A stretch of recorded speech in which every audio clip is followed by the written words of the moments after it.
I'm Vanessa Pilgerstorfer. Why am I here? What am I doing here presenting to you today? Let me tell you a little bit about my background. I was a head in a mixed primary school in Datchet near Windsor. I could see Windsor Castle from my study. It was really very nice.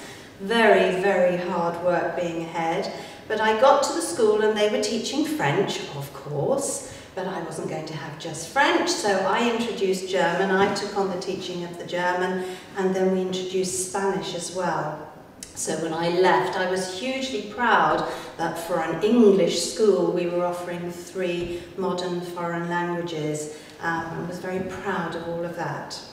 So when I finished, I decided, well, my love for languages has carried on. So I phoned the Goethe-Institut up and said, no, look, is there anything I can do to help you? I've got a school in Swindon. They're very, very keen to introduce German into their school. I want you to go along there and I want you to give 10 training sessions to the teachers at Swindon. The absolute hinge here was confidence. 10 sessions. To teach a complete novice, to deliver to children. That's a tall order.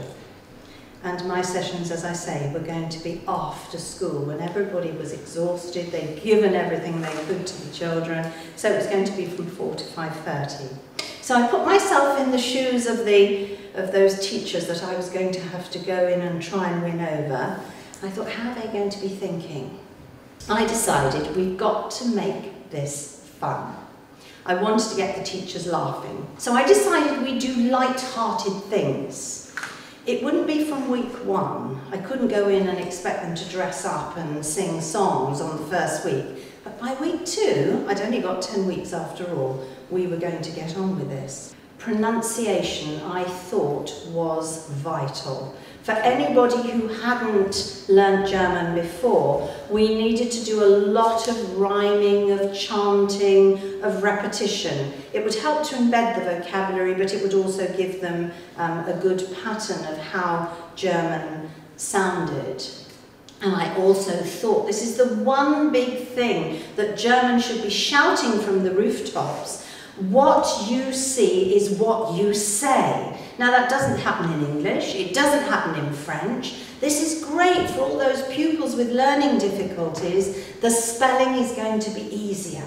The lesson plan book that you've got, I decided that there was so much in that we wouldn't read it religiously every week. In fact, I'd deliver my content for the unit orally, we'd play games, we'd all do things like that. But I'd ask the teachers to read through that unit at home. So that they wouldn't think, oh gosh, this week we're doing Unit 3, let's turn to the right page, oh, this is what we can all do. I didn't want to do that. I wanted it to come in, to be punchy, to be bouncy, but they could go home and they could read the unit afterwards. I treated them as the experts in primary practice. They're primary school teachers. I didn't want to diminish that in any way. I asked for their advice. What did they think? How could they deliver this? Plenty of ideas in that booklet, but I also drew things from them. Grammar. What sort of grammar was I going to teach them? Well, not advanced grammar, of course, but just some simple, basic patterns. I would use the same patterns week and week again. For example, I personally feel that it's quite important to reassure a non-native speaker, what is all this cases business? So I did teach them the accusative case. It came up with pets. All children in classes love talking about their pets, so the teachers needed to know this. They needed to know the verb haben, ich habe, and then they needed to know that, well, yeah, if it was a dog that they had, it was going to be einen Hund. If it was a cat, it was going to be eine Katze. And if it was a guinea pig, it was going to be ein Meerschweinchen. It's not the end of the world if you say the wrong one. They'll still understand you if you go to Germany. But why is that? I wanted the teachers to understand why. And then say, look, it doesn't matter if one day you suck, but this is why it happens, so that they could feel one step ahead. they were adults, that I should give them all forms of the verb so that they could see how a verb conjugates. I will show you some of the cards that I used, but we looked at all the persons of the verb, the ich, the du, the sie, es, man, the wir, the ihr, and then the two z's, the one with the capital S, the formal one, meaning you, and the z that meant they. And of course, straight away they said, gosh, don't the Germans get confused with all these z's around? Because one means she, and one means you, and one means they, and you know, there are very interesting things that arise from that. But we talked about them, they became familiar with them, and every week, once I'd introduced it, we practiced a verb, and I'll show you how that went when we come to look at the lesson plans. In the appendix that goes with the Felix Franzi, you'll see it online. There is an appendix which has got some really very, very good teaching tools. There are flashcards, there are cultural explanations. There is also in Appendix D, on page 33, there is a grammar, a very, very basic grammar explanation which was useful. And you will also see, as you go through the orange book of lesson plans, that every now and then there's a little note about grammar too. Just one I picked up on page 28. There is an explanation of when the colours are written with a capital letter and when they're written with a small letter. Now, as we got to know one another, the teachers started to ask me for extra things that weren't actually in the book. One week they said to me, oh, we'd really like to learn the alphabet. And so I responded to that. Whatever their wish was, I didn't really want to say, oh no, that's not in my lesson plans for next week. I'm afraid we're on to Unit 6 and that's not the... I went with it and I delivered whatever they wanted. And I then tried to turn it, when we learnt the alphabet, we did that one week, and then the next week I tested them out by giving them German towns' names. We spelt out names, and then I produced a very simple little map, and they then put the place names on the map. I extended the topic of food quite considerably because I thought that was crucial at the time of day that we were at, and I did not just do breakfast food with them, but I did lunch and dinner as well. We actually had a German breakfast. I brought in some bread and some orange juices with German packaging from Lidl, and we actually had that as a little break, but they had to speak German, so they had to actually eat their breakfast. We did a little bit of role play, pass me the butter and so forth while they were doing it. The time of year that I went in was spring and early summer, so I used the events of the year too. You'll see them in my lesson notes, so be aware of the time that I was teaching them. So the first thing, there were a couple of chaps in the class. They were very interesting to hear about all the frolicking that went on for Fasching or for Carnival. We talked about that. We talked about Easter quite a lot. I love Easter in Germany. I think it's just amazing. There's no pressure of all the Christmas buying of mad presents, but all these lovely decorations, and I've got loads of them that I've collected over the years. In your orange book there, that there's a lot of cultural information, and in volume 2 there are further notes on things like German Christmas and Handball and all of those other things that you're crazy about in Germany. I thought it was simpler for the teachers if I tried to get through a unit a week. It seemed nice and neat and clear. I can't emphasize enough, I kept telling them this is not the way you're going to teach the children. The way I'm teaching you is very different. You are adult learners, you have that need to see the written word, which children don't. They just need to hear an awful lot. And then I talked about the merits of the Felix and Franzi course, that they had all their lesson plans written out for them. All the work was done. It was in that orange booklet that you've got in front of you there in that ring binder book. I told them that it was story-driven. They weren't going to walk into the classroom and say, today we are doing numbers. Right, repeat after me, eins. It wasn't going to be like that. That it was going to be a little bit more like a sort of soap opera. Obviously a child's soap opera, that they would see some film clips, and they'd think, oh, I wonder what happens next. That they would be excited to see what Felix and Franzi were getting up to. There was a reason why you were learning different things, because it would help you understand the next little bit of the story. That the activities that they were doing in class were linked to the story. Why are you going to watch the video? Because Franzi got it as a birthday present. And are you going to be able to watch it? Are you 8? Are you old enough to watch it? How many times were well, certainly the older children saying, oh, Mum, can I watch such and such a film? No, you can't. You're not old enough. It's such and such a film. That's within their sphere of experience. They would understand that. The video clips are great. You saw one yesterday. Really sweet. Those little eyes of the little people looking through the letterbox. The 4-year-olds would be fascinated with that. The older ones, they would like it, you know. They would, even those cool boys who say that they're not. They do like it, really do. Songs, plenty of things to sing in class. Whiteboard exercises to support you. Flashcards in the appendix. They've got lots and lots of flashcards. If you've got access to a photocopying machine, you'll be able to enlarge, make them smaller. You can do all sorts of things with them. We'll have a look at some of the examples of things I did with them.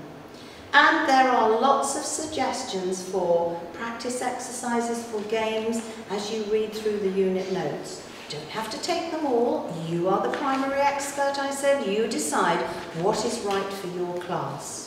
We talked about the different letters. We talked about the scharfes S or the SZ. We talked about the umlauts. We did it in a playful way. You know, the Germans have got 8 vowels. We've only got 5. Well, gosh, you know, okay, we'll give it to them. You know, 8 to 5, you know, well done. Gender, we talked about this thorny aspect of gender, the der, die, das. We talked about capital letters for nouns. Hey, that must be good in a Year 3 class, where you say, now pick out the nouns in the sentence, children. Well, German children, just look for the capital letters, apart from the one at the beginning. Home and dry, it's quite easy. Cases, not so easy. Okay, what did cases mean? What was it all about? Yes, it's your sort of chameleon words that are going to slightly change in their different grammatical contexts. Talked about word order. Or Henning Vane does a wonderful, wonderful one on word order, where he talks about a football team and how the players are positioned in the team and how German words go, you know. And he says in English, we give the game away so early because we've told all the information more or less at the beginning. But in German, you're holding on to the end to find out, where is that verb? It's coming up. Oh, now I know what it means. So Germans are engaging people far more than the British are because we give it all away so early. Felix and Franzi just arrived in England and are greeting each other. Can you guess what they're saying? Use the magnifying glass to help you. So you can get a child up to the board, they can have a little play, there's a magnifying glass. I wonder what Felix is saying to Franzi. I wonder what she's answering back. Holly, what do you think? What might Felix be saying? Are you a mind reader? Can you read his mind there? If he's greeting her, what might he be saying? Shall we have a little look? Ooh. Might be saying, hello Franzi. Let's see if you're a mind reader. Well done, ich gratuliere. Wunderschön. And what about Franzi? What's she going to be saying back? Whoops. I need to take that back again. Let's see what she's saying. What might she be saying? This is lesson 1, so it's not going to be rocket science. Let's have a look. Ah, she's gone into Guten Tag. Guten Tag, you guessed well. There you are. You saw the beginning on it. Guten Tag, Felix. And what have we got here? Well, all that painting, well, that was the painting in the previous one, has made Felix hungry. Can you feed him some of his favourite foods as you work out the lyrics of the Goodbye song? Save some food for Franzi by putting it into the bag.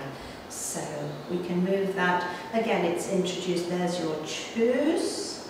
Some different greetings to introduce to the children. Some goodbye greetings. So you've got your tschüss and your auf Wiedersehen. And then talk about bis bald. I always think bald for English children, for English speakers, is quite a strange word because you immediately read it as bald. So it's, you know, it's worth talking about that. It's bald and it means soon, see you soon. And those are the words for the song that is sung to the same tune as the Hello song that you had yesterday. That tune is very well known in England, that we heard yesterday. So this one goes, Tschüss Felix, Tschüss Franzi, Tschüss Freunde, auf Wiedersehen, bis bald. Hallo Franzi, wie geht's?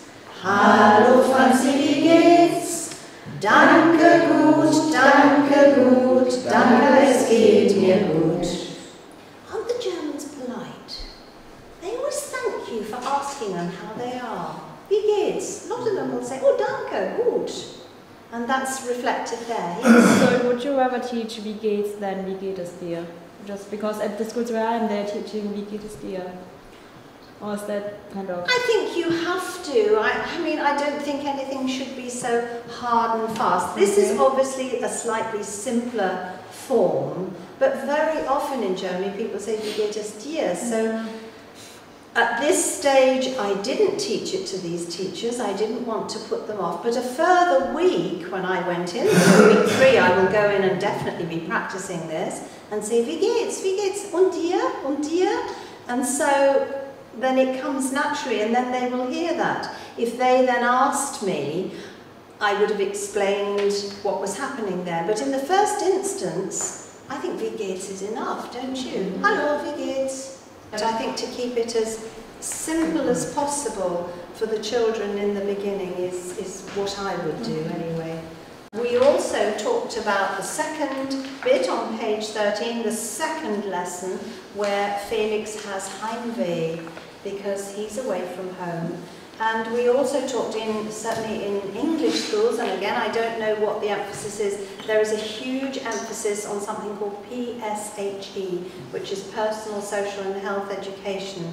And that could be used, you could integrate feelings of being homesick and how that is and how to deal with it. It could be cross-curricular, couldn't it? This is a nice exercise, a really good one, because children are competitive and they can use the clock. So how quickly can they detect what's underneath those stars? There are 2 red herrings there. I'm sure you can recognise that one here. Danke gut. That's saying danke gut. Good. Could you guess this one down here? Nicht gut. Oh, you are good at this. And this one beginning with a K. That might be krank. There we are. And what about this one? S. Es geht. I think you're too good at this. And this one? It might be Franzi, might be Frit, it might be Frau. Aha. So that will be Und hier. Yeah. And you can get your clock going here, so you can do it against the clock. If you put the children into teams, perhaps a boys team, girls team, down the middle team, you can then stop the clock when, oh sorry, that's the resetting, but you can stop the clock there when they've had a chance to guess. You can do all sorts of permutations. Again, as primary school teachers, they would know how to manage their class and to know how that was going to work really well. So we've done all the work for learning all the vocabulary that we needed, and then the teachers and I watched the film, which I'd like to show you now. Hallo Felix, wie geht's? Es geht mir schlecht. Es geht mir gut. Es geht mir schlecht. Es geht mir gut. Es geht mir nicht gut. What's going on? Felix is unhappy. You will find the handout that I gave the teachers. It looks like this, because I thought that it would be, first of all, really nice if they had all those greetings in front of them in a list like that, going from, you know, really feeling well to not feeling so well. The commands that I'd used with them orally in the lesson, the wiederholt and the wiederhole, all of those little bits. And also I did feel, as a total beginner, watching some of those things in the clip, I felt that they needed to have that written out as well. So I wrote those bits at the bottom, like Ich habe Heimweh, Felix hat Heimweh, schau and shout which shall certainly turned up there, which meant look, which the teachers wouldn't automatically know. Da bin ich mit Franzi in Deutschland, an der Nordsee, Winter in Deutschland. Perhaps the children would ask them what that meant, and if they had to say, well, I don't know. I wanted them to feel empowered, that they would understand all of that. Was ist das? Eine Postkarte.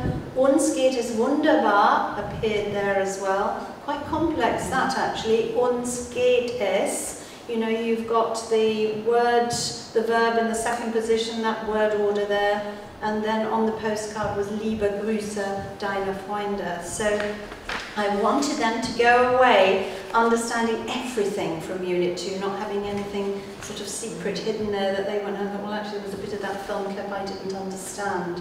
Names of animals. This was the week for animals. They're coming from the Berlin Zoo, so they've got to know what they are. So we learnt the names of the animals, plenty of repetition after each one. There are flashcards in the appendix. As I said, I had some of my own flashcards as well to add to that. Pictures of animals that you can get. And very quickly on this occasion, I did go onto the worksheet. On this occasion, we went through and I mirrored the pronunciation. So everybody said der Frosch, der Elefant, der Löwe after me. We went through all of that. Can you see that I also put at the bottom of the feminine column eine Eselsbrücke? It tickled me because I thought there's a donkey as well that we can include in this, and Henning Wehn had used it in the clip, so I was throwing a lot at them. I was very aware of that. The next thing I needed to do was to talk about plurals and how that's a little bit of a hurdle in German, and again I said you mustn't worry about this, but I have actually put them, and I took in a German dictionary and showed them how that would work. How after a noun they would find two things, and it was the second thing that would show them the plural. And the way in which I presented it, can you see the top lot were what you'd find at a zoo, whereas the second lot more likely to be your pets. So again, I was trying to help them, you know, with pets and so forth, because that's what children are passionate, quite rightly, about their pets. They're part of the family. And then we came on to haben, the verb to have. And I did introduce them to all the forms of haben that they would need. And in volume 2, there is a wonderful haben song. Ich habe, du hast, hat, sie hat, wir haben einen Beruf. Es kommt aus meiner Heimat Australien, nicht aus Amerika und nicht aus Peru. I taught the teachers the personal pronouns first of all, and I taught them the order in which they normally happen. So they could put them in the ich first, the du, the er, sie, es, and man. I did teach them as well, telling them that you got 4 for the price of 1 in the third person singular. Ich, du, er, sie, es. Hier, ich glaube, das ist das, ne? Hier? Ja, aber ich glaube, das ist das Höfliche. In den Büchern Das zuerst, ja. Use the formal way.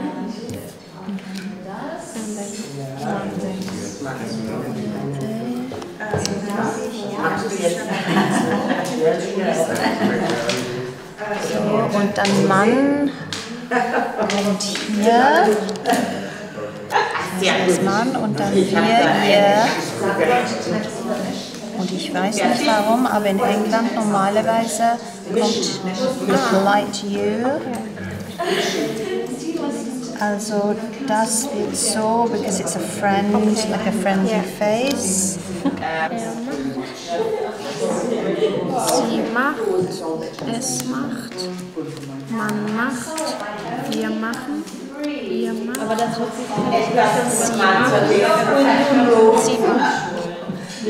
I explained that there were weak verbs, and there were strong verbs. The weak verbs are the ones that are not strong enough to fight back in any way. They follow the rules, they're the well-behaved, they're the good ones.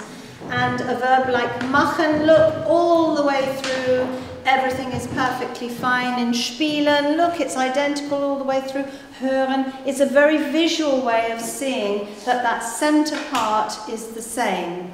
But that was all I would do in the beginning. So, you know, there were 3 groups, 3 tables there. That's why I got the 3. But then in subsequent weeks, well, when we came on to doing clothes, I had to talk about tragen, to wear.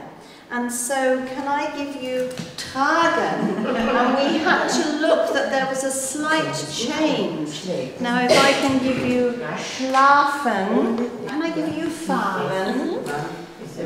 And then eventually we looked at other strong verbs. So I'm going to give you sehen.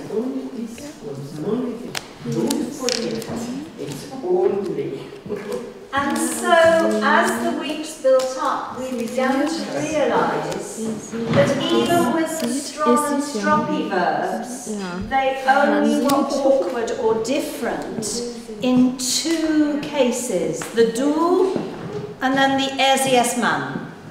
So in the second person singular and the third person singular. So it's fine there, it's as you'd expect, far, far, far there, and then it goes to, takes the umlaut in the du. Es man always do the same, so they're always the same there. Here are the master ones that I've got, which have got the blue tack on, and we talked about it and I modelled it out for them before giving them, and did it in stages. First of all, just the personal pronouns, and then we looked, well, we talked about English, you know, I sing, he sings, so there's a change there. Similar in German, you've got to expect that, and so then looking at the endings that went, I always contracted the es man so that it looked like one, so it didn't look too many, so we squashed those always together. It looks as though you're learning less, doesn't it? It always feels good. And then obviously with the weak verbs, stem, absolutely identical all the way down. And when you get some of the strong verbs, whether it's adding an umlaut, whether the E is going to an I in helfen, hilfst, hilft.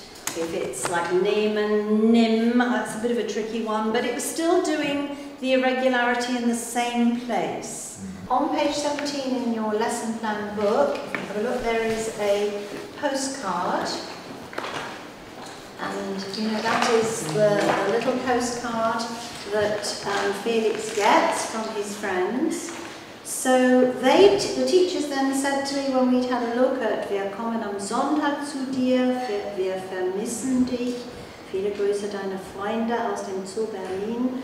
We then looked at the days of the week. They said, okay, Sonntag is Sunday, but can you teach us the days of the week? So I quickly gave them the other 6 days of the week. By week 4, they were really getting into the way of singing. So we started off with like a sort of a song fest, really.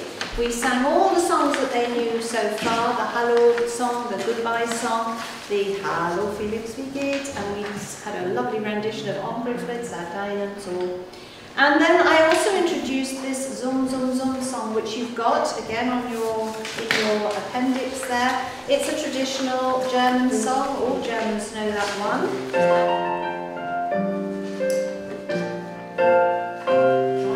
Summ, summ, summ, Bienchen summ herum. Ei, wir tun dir nicht zu Leide, wie nur aussieht Wald und Heide. Summ, summ, summ, Bienchen summ herum. Summ, summ, summ, Bienchen summ herum. A little matching game. They were made from the Appendix B flashcards. Just to start them off, it's again words with pictures. We did that. You can see I was taking a step back before I launched on to the new vocabulary of Unit 4. We practiced all the pets again. Ich habe einen Hund, ich habe einen Frosch. and so forth.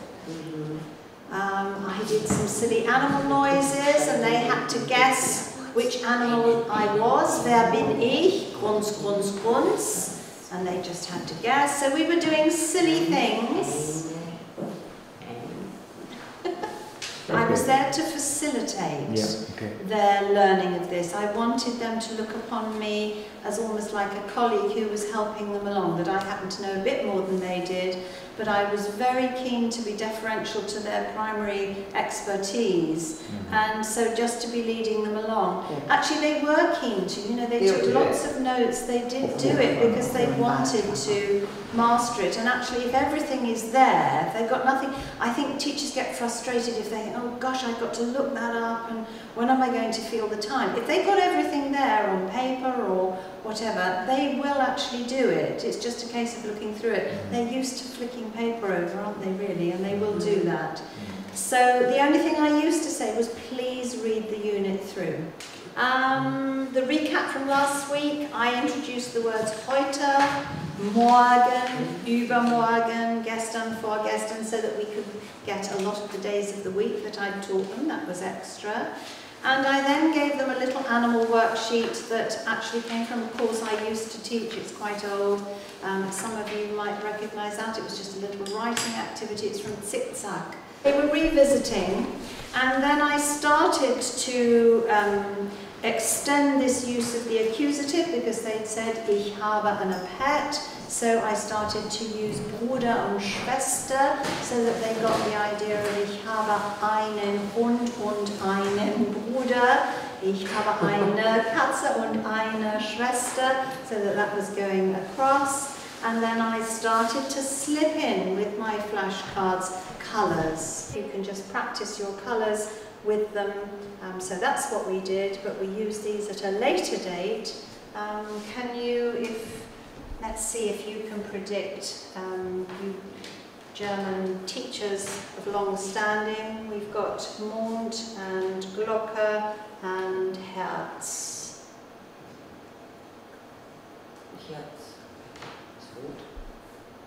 Yeah, well, it was really for genders. Ich sehe einen grauen Mond, and then ich sehe ein schwarzes Herz. So it's a set of patterns. It's that adjective ending coming on the end. But that wasn't all in the beginning. That's just to start with, to learn the colours. Mein Lieblingsfarbe ist, my favourite colour is, but children never have just one, so you have to teach the children, mein Lieblingsfarben sind, because children will always want to tell you lots and lots. We did the exercise, one of the examples of a learning routine on page 27. Show me something that's such and such a colour. So we walked around the classroom and people were pointing to things. And then we sang the favourite rainbow song. All English people seem to know this, and I'd be interested to see how many of you do. Linda, I'm sure you know.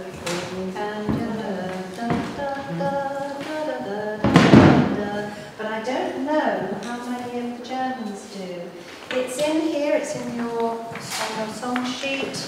It's the one from chapter 4. This is such a well-known song. It was a pop song. I think Cilla Black actually sang it, didn't she? And so it's using the German colours in the tune of a song that English-speaking people know. So it goes Rot und Gelb und Blau und Grün, Grau und Rosa und Schwarz, Braun, Orange und Lila, das sind Farben und sie sind so schön. Then the video clip, we actually watched it twice, and the second time to look at the extra vocabulary that was there, because there is quite a lot. So let me show that to you now. 1, 2, 3, 4. Felix, komm, hilf mir! On page 25 of your lesson plans, you've got countries and their flags. And also in the appendix, there are some lovely little flashcards as well. For the following week, I made some of these. These are little ones, but you can make large ones, which I think are brilliant on sticks, because you can have the flag on one side and then turn it round to reveal the country on the other. But that was one of the little games that we played, and these are all in the appendix, so it also helps people like me. The children are fantastic at remembering, but would you know that that was Liechtenstein? But you see, I, as the teacher, can actually see that it's Liechtenstein, so I won't get caught out too much. There are some, you know, that one is Frankreich, but there are so many stripy blue, white and reds, aren't there, that if they're going the other way, well, yes, you've got to be careful. And there's the one that can often get mixed up with the German one, because it's the same colours but going the other way. And of course that is Belgian, jawohl. You don't need the names on the back. It's just the oldies like me. You see, there's another one that's tricky, isn't it? Yes, it's Luxembourg. Jawohl. Netherlands. Yeah. Which one is it? Like Luxembourg. Luxembourg. Yeah. Okay. But do you see, you make a larger version of that, have a, you know, an A4 size that you can put on a stick, and then you can rotate them. I made these for you, the teachers all wanted them. You can put them in potatoes and have them around the class. It's, you know, on sticks, very useful. But you can also do a matching game with them. Do you see? Very simple games, but just reinforcements. And let's have a quick look at the whiteboard apps for that particular unit. This is the balloon section, lots of lovely balloons. Pretend to be Felix and ask for a balloon. Drag the correct one to Felix. So, Felix, welche Farbe möchtest du? That's an introduction of something new, depending on your class. Well, go into it. Ich möchte. What does Felix like? Was ist Felix' Lieblingsfarbe? Blau vielleicht? Oder ja, Claudia? Weißt du? Grün. Okay, and she said it so beautifully. Oh, nein, weiß kommt. We're going to take grün. Und hier, und Felix hat grün in der Hand. Ja, festgehalten. Also, noch eine Lieblingsfarbe von Felix? Rot, rot. Hier ist rot. Nein, nicht du, sondern du. Ja, wunderbar. In der anderen Hand. Okay, so you can move them over. Really quite sweet. Visually, very attractive, isn't it? Let the balloons fly by clicking on them and saying the colours in German. Die Ballons fliegen, aber noch nicht, aber weiß. Wow. Und jetzt grau. Let's see a little bit of fun, flying balloons. I hope you've got a little bit of idea how I, step by step, took these teachers through to the end of Unit 10, which is where I've left them. So, thank you.